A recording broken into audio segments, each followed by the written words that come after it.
এখানে থরে থরে সাজানো লম্বা, মাঝারি আর ছোট দৈর্ঘ্যের বাঁশ। কেউ পছন্দ করছেন, কেউ দরদাম করছেন, আবার কেউ কিনে নিচ্ছেন ভ্যান, ট্রলার বা নৌকায়।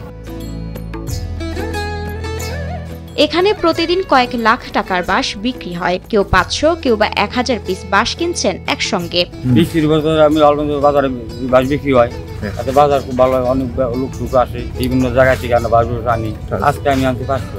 গাজীপুরের ভাওয়াল মির্জাপুরের সবচেয়ে পুরনো হাট এটি। মাছ, তরকারির মশলার পাশাপাশি এটি হয়ে উঠেছে উত্তরাঞ্চলের অন্যতম বৃহত্তর বাঁশের পাইকারি কেন্দ্র। প্রতি বুধবার এখানে হাটবার হলেই জমে ওঠে এই বাঁশের হাট। অনেক পুরানা।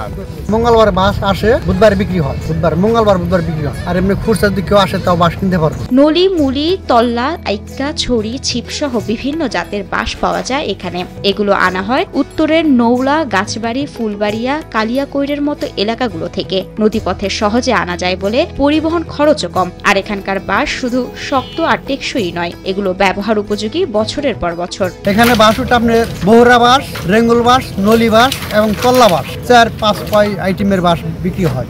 বিভিন্ন জায়গার থেকে আনি আমি, যেমন ডগরুর থেকে আনি, আমরা এই যে মণিপুর থেকে আনি, পিরুজবালিতে, বিভিন্ন জায়গার থেকে আমরা এই জায়গায় সংগ্রহ করে আনতে। এখানে আট হয়, এর প্রতি সপ্তাহে একটা আট হয়। আমরা বিভিন্ন ধরনের বাঁশ পাওয়া যায়, এখানে আমরা কিনি এবং বাইরেও বেচা কিনি হয় আর কি।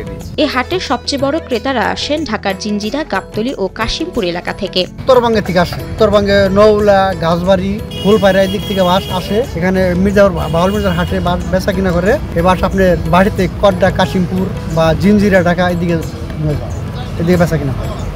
হিরন আরও মিনারেল ওয়াটার মাত্র 50 পয়সায় প্রতি লিটার। গাজীপুরের উত্তরাঞ্চলের মাটি বাঁশ চাষের জন্য বেশ উপযুক্ত হওয়ায় এখানে দীর্ঘদিন ধরে বিভিন্ন প্রজাতির বাঁশের চাষ হয়। এ বাঁশ মজবুত হয় এবং দীর্ঘদিন ব্যবহার উপযোগী হওয়ায় চাহিদা বেশি। প্রতি সপ্তাহে একবার করে আমরা আসি। বাঁশের এই প্রাচীন হাট শুধু পণ্য বিনিময়ের স্থান নয়, এ যেন সময়ের বয়ে চলা এক জীবন্ত ইতিহাস।